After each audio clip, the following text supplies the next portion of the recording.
So let's start today's current affairs.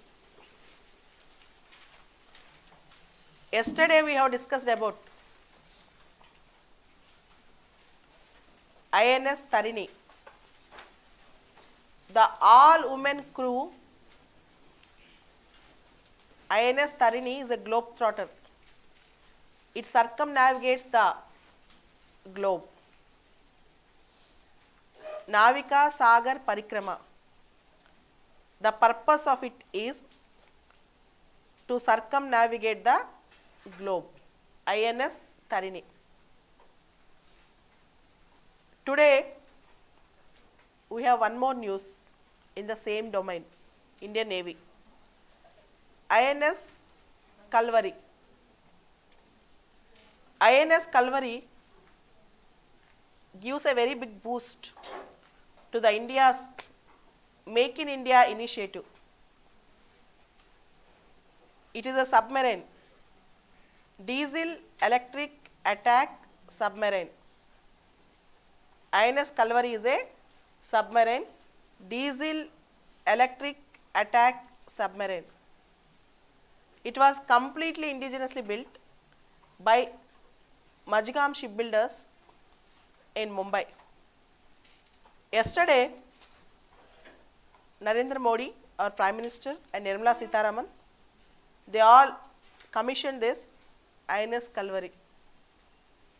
Though completely indigenously built, logistic support was given by France. Logistic support to INS Kalvari was given by France. The name Kalvari is taken from a deep water fish. The name Kalvari is taken from deep water fish, big fish. Already in India, in the year 1967, we have a similar name. Recently, that ship was decommissioned. Now in the same name, INS Kalvari was commissioned again. It's a submarine, diesel electric attack submarine. INS Kalvari, if you could remember 2 years back, in the same way, INS Astradharini have come. These have appeared in the question paper, I think in 2015 or 16. Whenever a new 2016 question paper, whenever a new ship, something in news, like Tarini, like Kalvari, there is a good chance of you getting the question. You have to read in depth about INS Kalvari. In PIB also, they have released some data on Kalvari. Yesterday's PIB. The big news in all the newspapers is WTO talks. The 11th Ministerial Summit in Buenos Aires.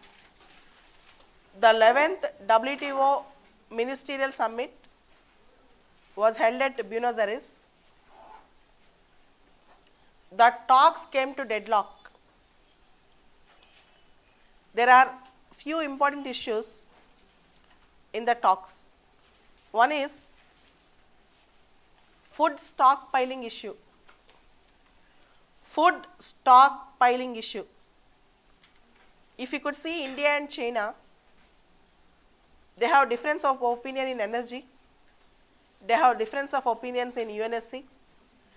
In some of the international matters, though they have difference of opinion, in WTO issues, you can find that they have convergence of opinion, particularly with respect to WTO Buenos Aires Summit. India and China are in the single stand, in the same stand. India wants, and China also wants, permanent solution for food stockpiling issues, whereas the developed world, they don't want to engage in this issue, whereas the developing world, they want to first take a stand on this issue, then work on e-commerce, services, fisheries and other issues. Almost WTO talks are in deadlock now. The recent summit we cannot call completely successful, because the countries like India and China are very steadfast. They are steadfast for food stockpiling issues, whereas the other countries, particularly the developed world, is not ready to discuss. Apart from this, from 2001 onwards, Doha development round, Doha development agenda issues, which focuses mainly on the developmental aspects of developing countries, particularly trade issues of developing countries, to support developing countries. DDA issues are there. Even today, there is no conclusion on Doha development agenda. The countries in the developing world, G33 countries, are emphasizing on Doha development agenda, whereas the developed countries are nowhere concerned with this agenda. With this, the entire WTO talks almost went to standstill. As we all know, they aimed to discuss about e-commerce, they aimed to discuss about fisheries, they aimed to discuss about services, but the entire distortion was made with the permanent solution of food stockpiling. One of the greatest achievement of WTO this year is, as you all know, WTO is 164 member body today. There are 164 members in WTO today. One of the astounding issues is, the countries have agreed that there should be a fair play for women in trade issues.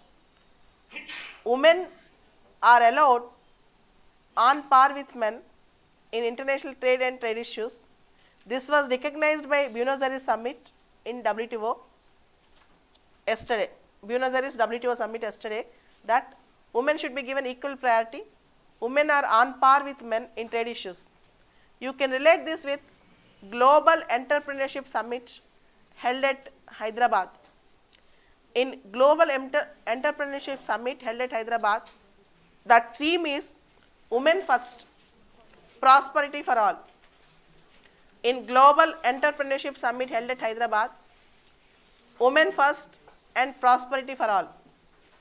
Almost after a week, WTO have also agreed, and most of the countries in WTO have also agreed, that women and women entrepreneurs should be encouraged in international trade and trade related issues.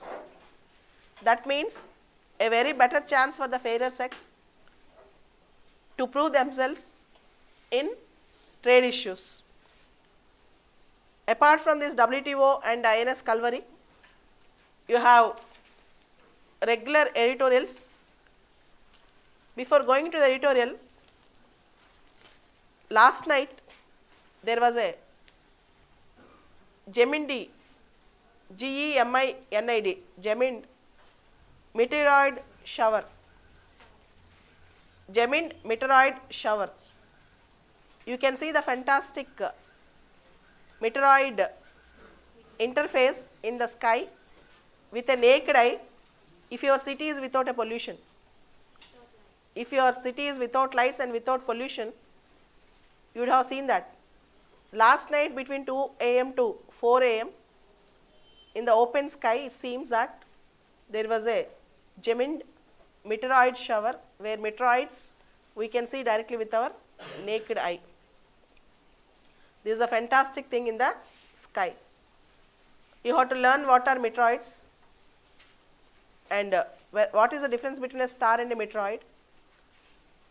Meteoroid is farther to the earth than the star. Meteoroid is farther to the earth than the star. Comets, meteoroids, you can directly see with the naked eye. Last night is a beautiful chance we have. Next article, the editorial in Hindu today is about the outsider. The outsider. This is relating to adultery. In Indian Penal Code, there is a section called Section 497 of IPC. In Indian Penal Code, there is a section called Section 497 of IPC. When a married woman had a illegal relationship or a sexual contact with a person who is not her husband, then it is called adultery. It is called adultery.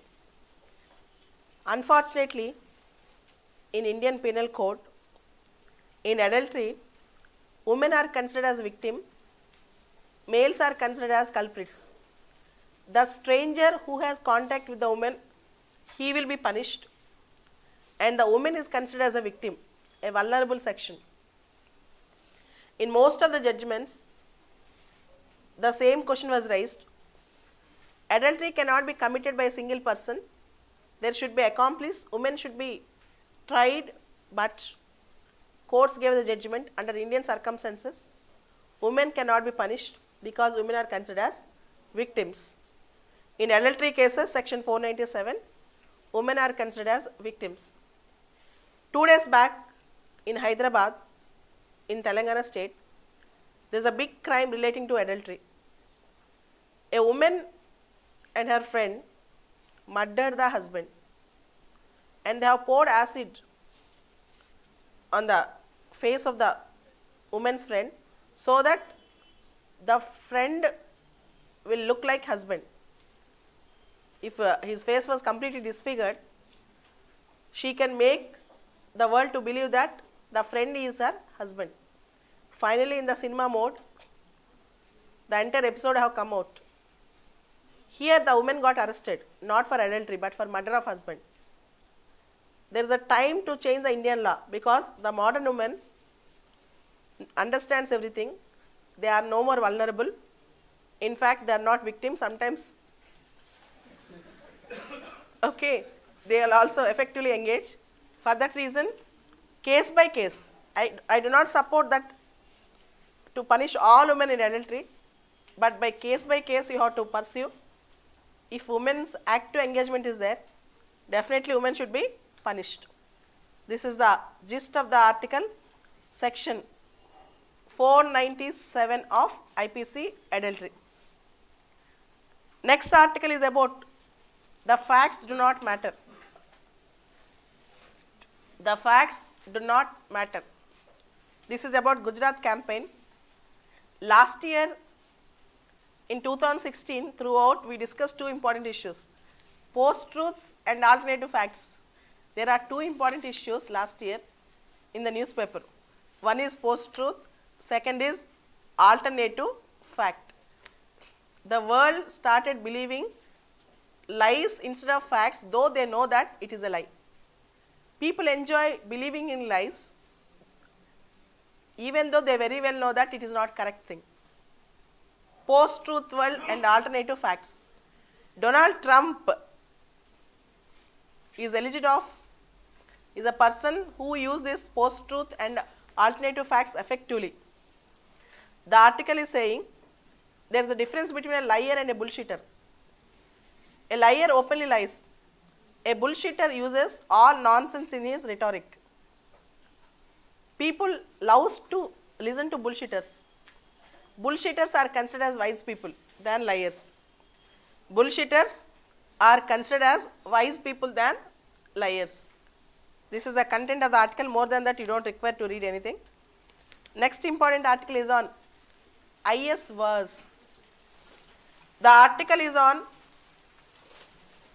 Islamic State, a terrorist group. The article is on Islamic State, a terrorist group. Iraq have announced that IS was completely withdrawn from Iraq, and Iraq state was victorious and it completely dismantled the terrorist group and organization.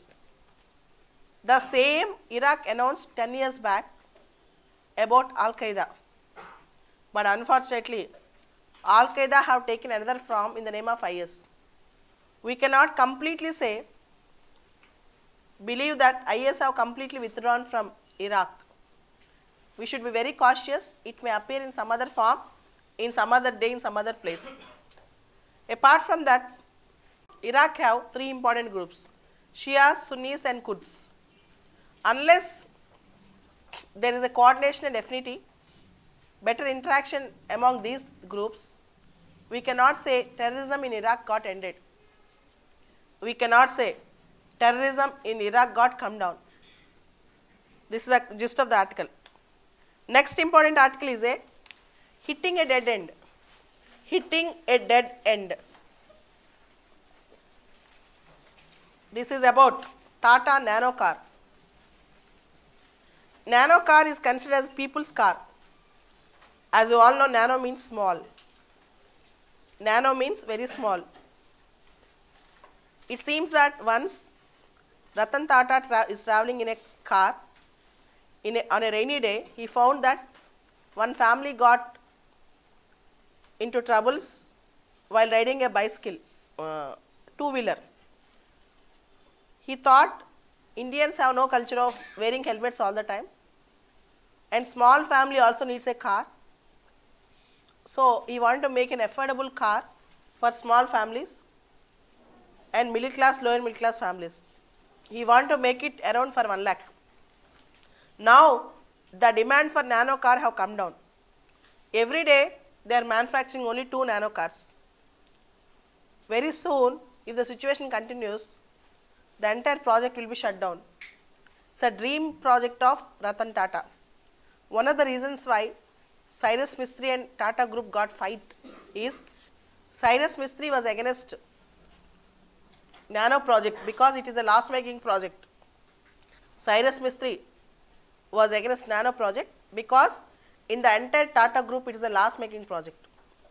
But for social objective, Ratan Tata wanted to continue.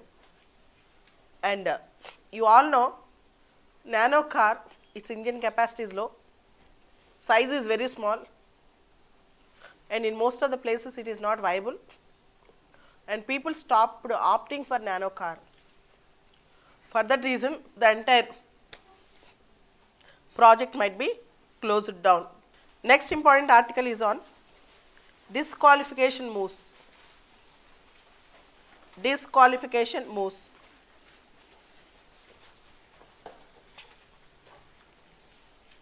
One week back, we read an article in the editorial page, editorial article. The Vice President of India, the Chairman of Rajya Sabha have disqualified 2 MPs. The Chairman of Rajya Sabha have disqualified 2 MPs. There was lot of criticism on this because he would have sent these disqualification cases to Privileges Committee. He has not sent, he has taken direct action. He almost took 3 months to take an action. He almost took 3 months to take an action. But the issue is, in the earlier cases, most of the cases, the Chairman of Rajya Sabha used his discretion in disqualification cases rather than sending it to Privileges Committee. The Chairman of Rajya Sabha used his discretion in privileges cases rather than sending it to Privileges Committee in most of the disqualification cases. But the question is, when lot of cases are pending like this, you are taken urgent decision on only a particular aspect. When lot of disqualification cases are pending like this, you are taken an urgent decision only on a particular aspect. Is it right? As you all know, there is no anti-defection law in India till 1985. By 52nd Amendment Act 1985, anti-defection law was added to the Constitution. A new schedule was added called 10th schedule. A new schedule was added called 10th schedule, wherein which if you vote against your party whip, if you absent yourself, if your absence is not condoned within 15 days, you will be under the scrutiny of anti-defection law.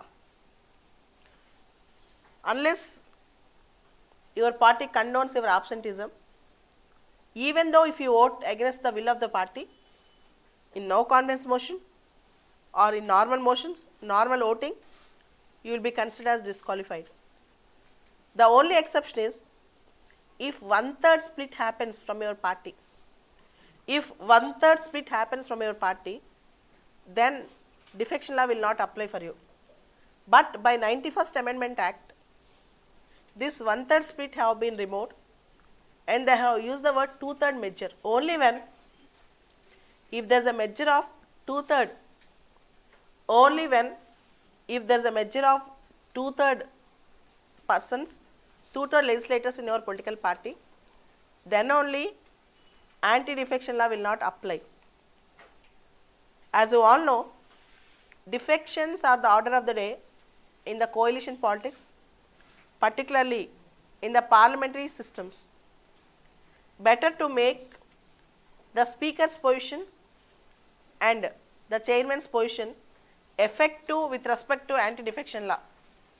As you all know, there is a lot of criticism on speaker's post also, because with respect to his or her own party issues, speaker is not taking an objective decision and timely decision with respect to anti-defection issues or defection issues. So it is better to regulate by a better mechanism, by a prudent time bound mechanism, because there is no time boundness for a speaker or chairman to take a decision on defection issues. Better to make it time bound. Better to make it time bound. In this perspective,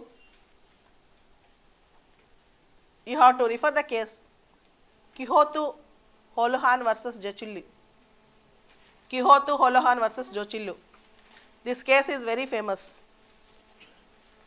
Next important article today is A Tale of Two Metros. A Tale of Two Metros. This article is a comparison of Hyderabad Metro versus Delhi Airport Rail Project. Delhi Airport Project, how private investments, how infrastructure, quality, particularly time boundness, even Hyderabad Metro was too delayed. All these things was compared, and Hyderabad was compared as a better system than Delhi. These are the important current affairs today.